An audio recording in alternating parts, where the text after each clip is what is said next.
nesse horizonte de planejamento. Como é que está o Brasil na questão de reserva de água doce em todo o planeta? Como é que o Brasil se coloca Então, nisso? o Brasil ele tem uma condição, se comparado com várias regiões do mundo, ele tem uma condição favorável em termos de disponibilidade de recursos. Agora, como falamos no início, esses recursos não são uniformes no território. Ou seja, se por um lado, na Amazônia, não temos problemas no que se refere à quantidade de água, essa não é a realidade do Nordeste, não é a realidade dos grandes centros urbanos. Então, praticamente, todas as regiões metropolitanas do país dependem de mananciais, dependem de fontes hídricas cada vez mais distantes. Esse é o caso de São Paulo, esse é o caso do Rio de Janeiro, esse é o caso de praticamente todas as regiões metropolitanas do país. Dependem de transferências hídricas, que são as transposições. Né? Então, muito se discute sobre a transposição do São Francisco, mas o abastecimento de São Paulo depende de uma transposição de água. O abastecimento do Rio de Janeiro depende de uma transposição de água, do Rio Paraíba do Sul para o Rio Guandu. Assim como várias capitais, regiões metropolitanas do Nordeste estão dependendo de mananciais, de fontes hídricas cada vez mais distantes dos centros urbanos. Então, essa é uma característica. A nossa população está concentrada, em geral, onde nós temos menor quantidade de água. Então é necessário fazer essas transferências hídricas, a construção dessa infraestrutura hídrica e, o mais importante, a operação dessa infraestrutura hídrica de forma adequada para que nós possamos equacionar esse balanço entre oferta e demanda, ou seja, levar água aonde a demanda está localizada. Dá para a gente um pouquinho de um quadro do que o relatório fala sobre o uso da água no Brasil? Como é que ele está distribuído? O que é usado para hidrelétricas? O que é usado para vias navegáveis? Qual é o uso da água no Brasil? Como é que está esse retrato? Então, o relatório ele traz um panorama tanto dos usos que nós chamamos consuntivos, que são os usos que consomem a água. E desses usos consuntivos, o mais significativo é o uso da água para irrigação. Quase metade da água usada no país, 47%, é utilizada para irrigação. Além da irrigação, o próprio abastecimento urbano e a indústria são os usos mais significativos, como também abordamos os usos que nós chamamos de usos não consuntivos, e que a água não é consumida, mas é utilizada para, por exemplo, a geração de energia, para a navegação. A água, por exemplo, considerando a nossa matriz energética, a hidroeletricidade é responsável por mais de 70%. Atualmente, 72% da nossa energia é geração são as hidrelétricas, é a geração das hidrelétricas a responsável por essa energia. Então, a parcela já foi maior em anos anteriores, mas continua bastante significativo.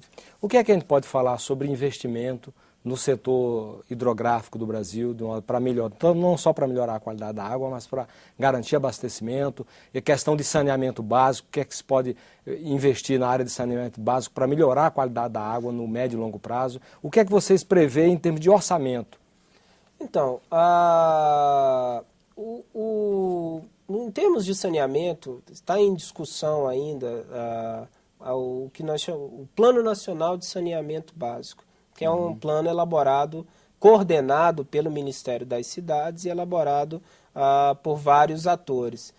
Nesse plano existe ele ainda em versão preliminar, ainda em discussão, mas já existem os primeiros números.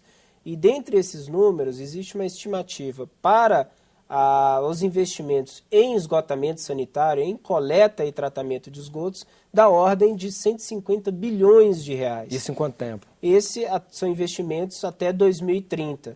Ou seja, é um esforço muito grande do ponto de vista de obras para que nós possamos atingir vai refletir na a universalização. Os investimentos em coleta e tratamento de esgotos naturalmente têm um impacto positivo e refletem na melhoria da qualidade da água.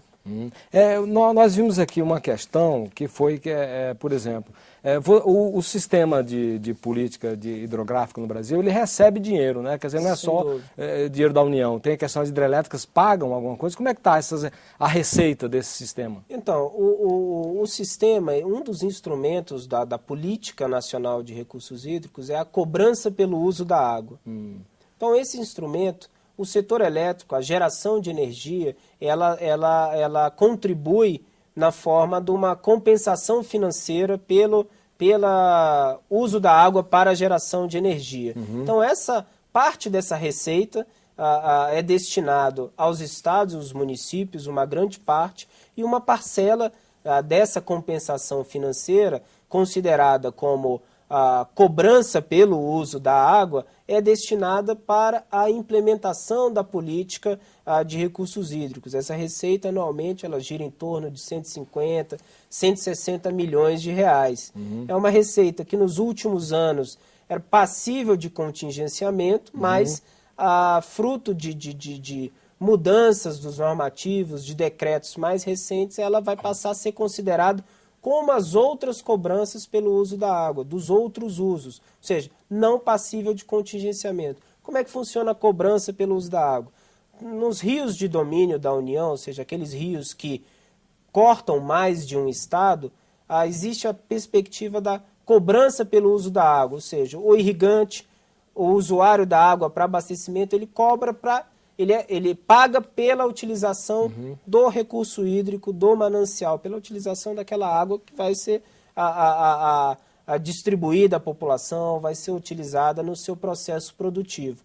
No país, nós temos a Bacia do Paraíba do Sul, a Bacia dos rios Piracicaba, Capivari, Jundiaí, a Bacia do Rio São Francisco e agora, nesse ano, a Bacia do Rio Doce. São bacias que cobram, já tem esse instrumento consolidado, ou seja, já fazem a cobrança pelo uso da água. E essa cobrança ela tem uma característica, ela não é passível de contingenciamento e ela tem que ser aplicada na própria bacia. Ou seja, legal, o próprio comitê da bacia, que é o fórum, o parlamento das águas na bacia, e a agência da bacia são que decidem como utilizar esse recurso.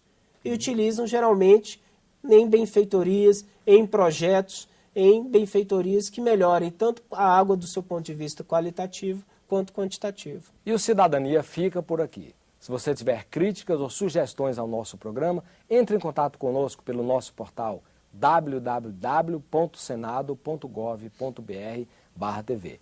Para saber mais sobre o relatório de conjuntura dos recursos hídricos no Brasil, entre no portal da Agência Nacional de Águas, www.ana.gov.br. Nós agradecemos a entrevista e as informações que nos foram prestadas pelo Superintendente Adjunto de Planejamento de Recursos Hídricos da ANA, Sérgio Aire Moraes. A você de casa que nos acompanhou, muitíssimo grato pela sua audiência e até o próximo Cidadania. Até lá.